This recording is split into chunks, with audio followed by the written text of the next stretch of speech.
and welcome to Real Economy. In this episode, we are asking if it's time for a shake-up in European rules on spending and taxation. There are plenty of experts, EU finance ministers and EU officials that think that the fiscal rulebook should be written again. Later, we visit Germany to see why they are so much under pressure to spend more, and we ask the new EU Economy Commissioner, Paolo Gentiloni, if it's time to loosen the purse strings. But first, let's see the fiscal state of play in Europe. Europe doesn't have any countries with so-called excessive deficit at the moment, which is over 3% of GDP.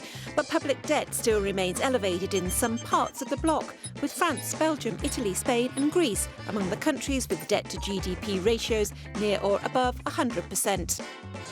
The European Commission is responsible for making sure that government public spending and borrowing doesn't exceed certain limits, but it cannot force any country to invest.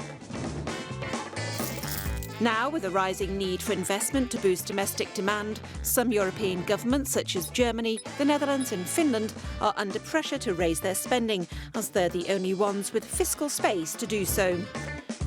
Having fiscal space is like having money in the bank, which means they can increase spending or reduce taxes without undermining the longer-term health of public finances.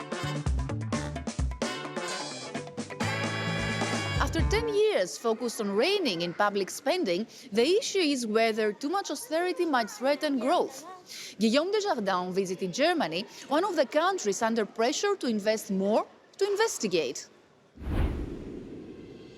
Indeed, Germany has a budget surplus of 1.2% of its GDP, which means about 13.5 billion euros of tax money has not been spent.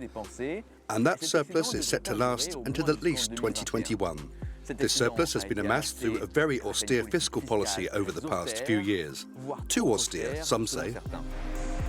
Many voices, including the IMF and the European Commission, have recently urged Germany to reduce its surplus and feed the real economy. There is no reason why an investment budget of 1 or even 2% of GDP every year cannot be financed by issuing debt. So this investment would help some of the other European countries, because some of the things that Germany needs would of course be imported. One example of German underinvestment is the country's ageing rail infrastructure. In 2019, several reports denounced a huge rail infrastructure replacement backlog and highlighted the need to invest close to 50 billion euros in the sector. It's really all about clearing this infrastructure backlog, getting the track back where it needs to go. In concrete terms, the assumption is the number of passengers will increase massively in the coming years. This will require further expansion and the construction of new infrastructure, and the same applies to freight transport. Here too, there has to be a massive shift. In response to calls to invest, the German government and Deutsche Bahn have agreed to spend 86 billion euros over the next 10 years for railway infrastructure maintenance. The railroad sector is just one of many in dire need of public investment in Germany. But these 86 billion euros are just a first step that could create jobs, develop rail freight between Germany and its trading partners, and boost growth. Given the current concerns over the environment, it could also have another positive side effect of moving passengers away from planes to the less carbon-dependent train. Back to Brussels and the new EU Economy Commissioner, Italy's former Prime Minister, Mr. Paolo Gentiloni, that didn't hide his intention to shake things up. So, Commissioner, many thanks for being with us. There is an open debate over a reform on the EU fiscal rulebook. Why is there such a need? What is really at stake for the moment? It is clear that these rules were designed in the very moment of the most dangerous and hard economic crisis that Europe lived after the war. So now we are in a different moment.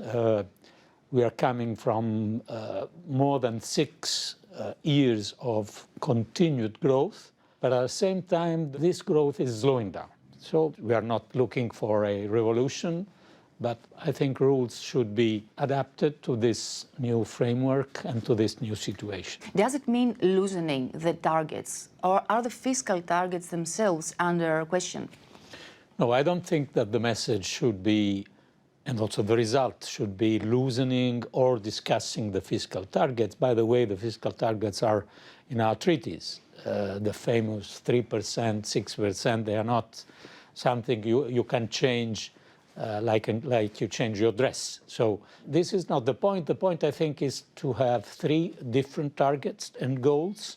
One is to make this rule simpler, because year by year they became much more complex. Second, we should contribute, for example, in the moment of low growth, as the one we are now, to a more expansionary fiscal stance and fiscal policy. And third, we need to encourage investment. For the moment, we know that the EU Commission has the right to force some governments to limit, their spending, but it cannot do the opposite. Should this change? Are you ready to convince, let's say, the hardliners to change their position on that? In a moment like the one we are living, with very low growth, even in some of these countries with huge fiscal space, it is our recommendation from the Commission since several years that this fiscal space should be used for investment. It is not only for these countries, but the spillover of this pro-investment attitude would be experienced by all the European Union. So do you think that all these green investments that are asked to be done by member states should be excluded by the deficit procedures? Well, the exclusion is perhaps too simple a way to describe where we are going. I think we are going to review some clauses of our rules, especially on flexibility, to facilitate investment. When do you expect, realistically speaking, an agreement on that? I think after the summer we will draw conclusion and come up with proposals. Proposals, so that you think that you have a compromise among the member states for a final, say, decision? Without bridging differences and without compromises, we go nowhere. Okay, Commissioner, many thanks for your answers.